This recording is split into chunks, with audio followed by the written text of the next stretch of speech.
బనకచెర్ల వాళ్ళు కట్టుకుంటే మీకేంటి నొప్పి అనేది ఇప్పుడు వాళ్ళు అడుగు, మేము కట్టుకుంటుంటే మీకేంటి నొప్పి, మిగులు జలాలు వృధాగా సముద్రంలో కలిసే జనాలతో మీకేంటి సమస్య అని వాళ్ళు అడుగుతున్నారు. ఇది కొంచెం అందరికీ కన్విన్సింగ్గా కనిపిస్తోంది. ఏంటి అసలు మతలబ్ ఏంటి?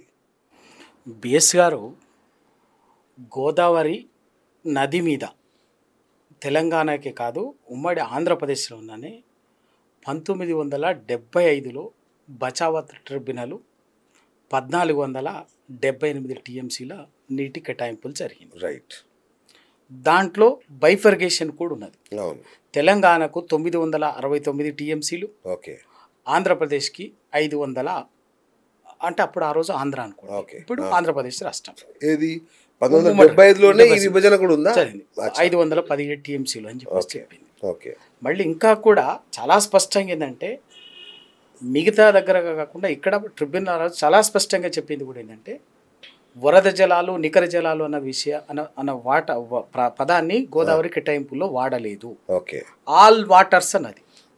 అంటే దాంట్లో మొత్తం వచ్చే కూడా వరద జలాలు నికర జలాలు అవే. మరి నిజంగా ఇప్పటికీ 517 టీఎంసీలు ఆంధ్రప్రదేశ్ రాష్ట్రం ఇప్పటికీ హక్కుగా వచ్చినటువంటి వాటిని ఇప్పటికీ దానికి సంబంధించినటువంటి ప్రతిపాదనలు ప్రాజెక్టులు పూర్తి చేసుకున్నది. అయిపోయింది. నీకు రావాల్సిన ఆంధ్రప్రదేశ్కు రావాల్సినటువంటి హక్కు నీళ్లు హక్కు భుక్తంగా వచ్చినటువంటి తీసుకున్నది. మరి తెలంగాణకు కేటాయించినటువంటిది 969 టీఎంసీల నీళ్లు. మరి ఇప్పటికీ ఆ 969 టీఎంసీల నీళ్లకు వినియోగానికి సంబంధించి తెలంగాణకు గోదావరి నది మీద ఉన్నటువంటి ప్రాజెక్టులు పూర్తయినాయా? ప్రాణహిత చెవళ్ల పేరు మీద 15 సంవత్సరాలుగా అట్లనే పెట్టిండ్రు. అంతకు ఎస్ఆర్ఎస్పిని నీళ్లు లేవు, ఎండబెట్టిండ్రు. దానికి కూడా కింద సమ్మక్క సారక దేవాదుల ఇవన్నీ తెలంగాణకు సంబంధించినటువంటి ప్రాజెక్ట్ అంతా కూడా ఇంకా చాలా పూర్తి కావాల్సింది.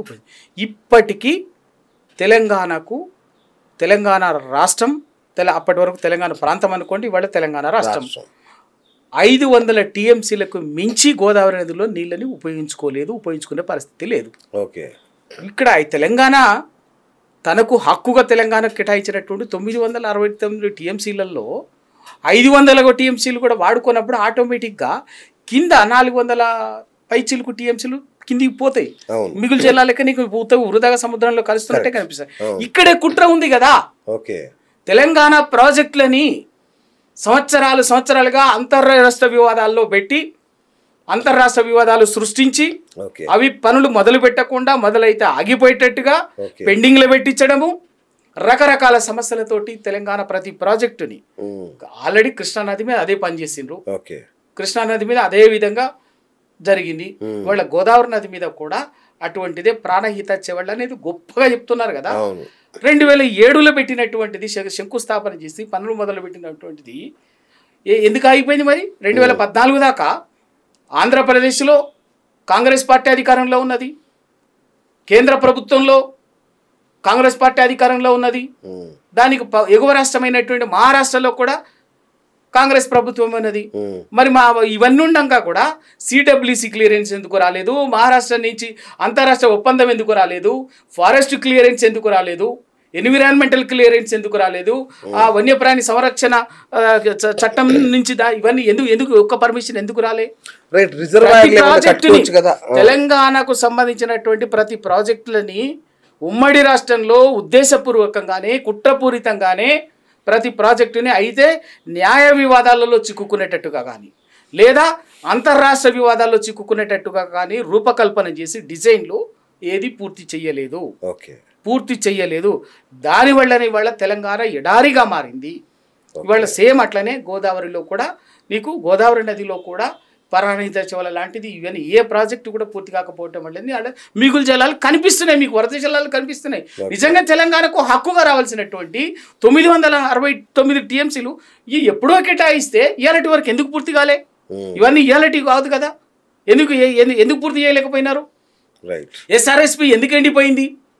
ఎస్ఆర్ఎస్పి ఆయకట్టు ఎన్నడన్నా సెకండ్ ఫేజ్ ఎస్ఆర్ఎస్పి ఆయకట్టుకు ఒక్క రోజన్నా కనీసం నీళ్ళు వచ్చినాయా? నీళ్ళు ఇచ్చిరా? టైల్ ఎండ్కు చివరి ఆయకట్టుకు ఎందుకు ఎస్ఆర్ఎస్పి నీళ్లు రాకుండా ఎప్పుడు కూడా అదే ఎస్ఆర్ఎస్పి మెయిన్ ఆయకట్లో కూడా బోర్లు బావులతో వ్యవసాయం ఎందుకు చేయాల్సిన దుస్థితి ఉండేది. ఇవన్నీ కారణం కుట్రపూరితంగా జరిగినటువంటి వ్యవహారాలు కాబట్టి ఇవాళ గోదావరిలో మిగులు జలాలు కనిపిస్తున్నాయి. ఈ గోదావరి జిల్లా మిగులు జలాలు కనిపిస్తున్నాయి, అవి తీసుకుపోవటం మిగులు జలాలు అని చెప్పేసి వరద జలాలు అని చెప్పి ఆ పేరు మీద ఇవాళ అని చెప్పేసి చెప్తున్నారు. దానికోసమే కేసీఆర్ గారు కూడా ముందు చూపుతోటి ఎప్పుడైతే ప్రాణహిత చెవుళ్ల సమస్య వచ్చిందో దాన్ని సిడబ్ల్యూసి సూచన మేరకి మహారాష్ట్ర ఒప్పుకోకపో అంతరాష్ట్ర వివాదాన్ని పరిష్కరించుకోవటం కోసము ప్రత్యామ్నాయంగా సిడబ్ల్యూసి సూచన మేరకి మేడిగడ్డ దగ్గర, ఎందుకంటే ప్రాణహిత చెవుళ్ల దగ్గర ఉన్నది 165 టీఎంసీల నీళ్లు. ఆ 165 ప్రాణహిత చెవుళ్ల ఎక్కడైతే వీళ్ళు ప్రతిపాదించినటువంటి బరాజ్ ప్రాంతమైనటువంటి తుమ్మిడిహట్టి ఉన్నదో అక్కడ మొత్తంగా మ్యాక్సిమం వాటర్ అవైలబుల్ నీటి లభ్యత ఎంత అంటే కేవలం 165 టీఎంసీలు. ఆ 165 టీఎంసీలలో అప్పటికి ఇంకా హక్కుగా పై రాష్ట్రాలకి 63 టీఎంసీలు వాడుకోవాల్సి ఉన్నది.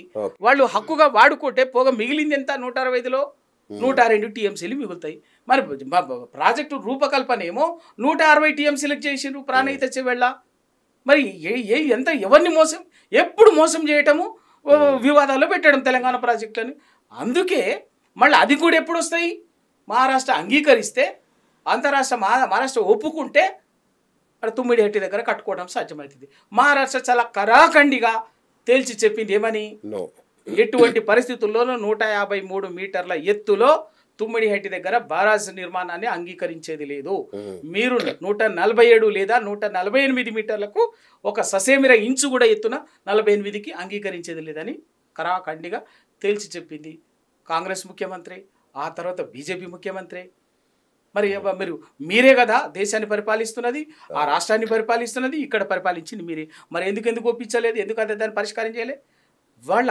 అందుకే సిడబ్ల్యూసి సూచన మేరకే తర్వాత ఇవన్నిటి ఒక అధ్యయనం చేసి అందరి సూచన మేరకి ఇక్కడైతే నీళ్లు లేవో మహారాష్ట్ర అంగీకరించదు, వైల్డ్ లైఫ్ సెంచరీ ఉందని కేసీఆర్ గారు కిందికి వచ్చి ప్రాణహిత నది వచ్చి గోదావరిలో కలిసిన తర్వాత మేడిగడ్డ దగ్గర ప్రాజెక్టు రూపకల్పన. ఎందుకంటే అక్కడ 284 టీఎంసీల నీటి లభ్యత ఉన్నది.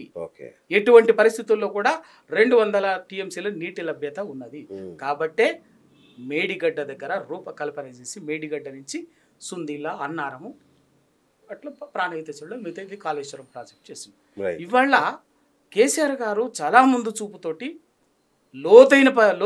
లోతుగా ఆలోచించి చాలా ముందు చూపుతోటి తెలంగాణ కష్టాలకి కడగండ్లకి పరిష్కారం ఇదొక్కటే అని చెప్పి ఆలోచించి ఆడ మేడిగడ్డ దగ్గర రిజర్వ్ కట్టి 200 టీఎంసీలు వాడుకోవటం కోసం రూపకల్పన చేసినటువంటిది ఇవాళ కాళేశ్వరం. మేడిగడ్డ నుంచి సోర్స్ పాయింట్గా అక్కడి నుంచి సుందిల్లా, అన్నారము ఇట్లా. కానీ ఇవాళ అక్కడ తలెత్తినటువంటి చిన్న సమస్య, సాంకేతికమైనటువంటి సమస్య ప్రతి ప్రాజెక్టులో వస్తుంది, ప్రతి ప్రాజెక్టులో మేజర్ ప్రాజెక్టులో వస్తుంది. దాన్ని 2 పిల్లర్లు కుంగిపోతే ఇక మొత్తం సంవత్సరన్నర కాలంగా దాన్ని ఎండబెట్టి మొత్తం దాన్ని అట్లా చేసి అది ఇంకిత సమస్య అయ్యేటట్టుగా సరిదిద్దకుండా, సాంకేతిక సమస్యను సరిదిద్దకుండా దాన్ని కేవలం నిరర్ధకమైందిగా ఒక గొప్ప బహుళార్థక సాధక ప్రాజెక్టుని నిరర్ధకమైనటువంటి ప్రాజెక్టుగా ప్రపంచాన్ని విషం నింపి తప్పుడు ప్రచారం చేసి ఇవాళ చేస్తున్నారు. ఎందుకు అంటే ఈ గోదావరి జలాలకి ఈ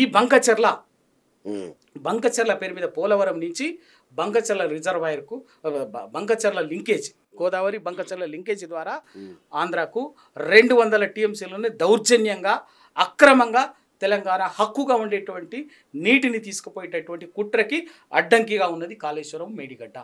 అందుకోసం చేస్తుంది.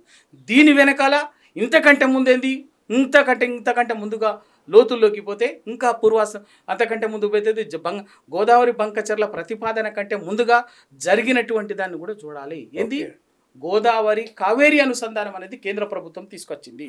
బీజేపీదే నరేంద్ర మోడీ గారు ప్రభుత్వం తీసుకొచ్చింది. గోదావరి కావేరి అనుసంధానం, కావేరి అనుసంధానం ద్వారా గోదావరి జలాల్ని తమిళనాడుకు తీసుకుపోవటం కోసం ప్రయత్నం చేసింది. అది జరిగినప్పుడు కూడా దానికి సమావేశంలో ఆ రోజు తెలంగాణ ప్రభుత్వం చాలా నిర్ద్వందంగా గోదావరి కావేరి అనుసంధానానికి సంబంధించి చాలా స్పష్టమైన వైఖరి చెప్పింది. రైట్, మీరు తీసుకుపోదలుచుకుంటే తీసుకోండి, కేంద్ర ప్రభుత్వం 90% నిధులతో నిర్మాణం చేస్తుంది కదా, కూడా ఓకే 50% తీసుకుపోయే ప్రతి చుక్కలో 50% నీటిని మాకు తెలంగాణకి ఇవ్వండి అని చెప్పి తెలంగాణకి ఇస్తే మీరు మా గోదావరి నుంచి మేము కృష్ణకు అనుమతిస్తాం అని చెప్పింది. దాన్ని కేంద్ర ప్రభుత్వం అంగీకరించలే, అది అట్లా పక్కకు పెట్టింది. వాళ్ళ కొత్త రూపంలో కేంద్ర ప్రభుత్వము తమిళనాడుకు గోదావరి జలాన్ని తరలించకపోవటానికి, తన రాజకీయ అవసరాల కోసం తమిళనాడుకు తరలించకపోవటానికి కొత్త రూపంలో కొత్త ముసుగుతో చంద్రబాబు నాయుడు ముందును పెట్టి గోదావరి బంకచర్ల లింకేజ్ అనేది చాలా కుట్రపూరితంగా, దీని వెనక అసలు సూత్రధారి నరేంద్ర మోడీ గారు ఉన్నారు, బీజేపీ ఉన్నది. అందుకే ఇక్కడ ఇవాళ ఇంత జరుగుతున్నా కూడా తెలంగాణ ప్రయోజనాలు బలి పెడుతున్నా కూడా ఇక్కడ తెలంగాణలో ఉన్నటువంటి 8 మంది బీజేపీ ఎంపీలు మాట్లాడరు, 2 కేంద్ర మంత్రులు ఉంటారు, బండి సంజయ్ గారు ఉంటారు, కిషన్ రెడ్డి గారు ఉంటారు, పాలేతు మాట